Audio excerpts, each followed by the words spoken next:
Today's top 3 headlines.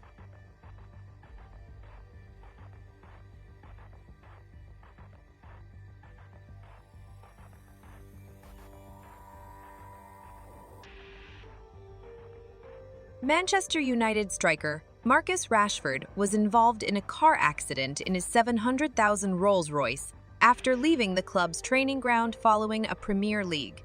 The accident occurred when Rashford's car collided with a car driven by a 74-year-old woman, causing damage to both vehicles and a traffic light camera post. Both drivers were breathalyzed, and no arrests were made.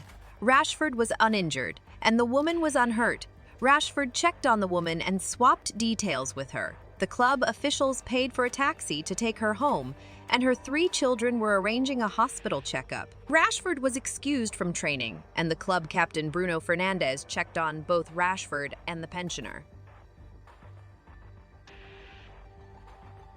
King Charles has caused concern within Buckingham Palace by choosing not to remove Prince Harry from his role as one of the King's counselors of state, despite Harry no longer being a working royal.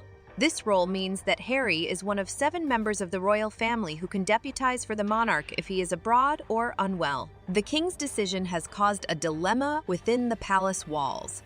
By law, those chosen as Counselor of State are required to have a UK domicile, but Harry has no home in the UK since stepping down from royal duties in 2020. According to Dr. Craig Prescott, an expert on constitutional law, the Prince Harry situation is not something the law easily allows for, and the idea of the second son of the king choosing a life away from royal duties is not something the law has thought about. The Ministry of Defense has agreed to provide counter-terrorism support to the Metropolitan Police after a growing number of Scotland Yard officers turned in their firearms following a force marksman being charged with the murder of Chris Kaba. The MOD confirmed it will now assist the police with specific tasks when needed after the Met requested military support for counter-terrorism duties.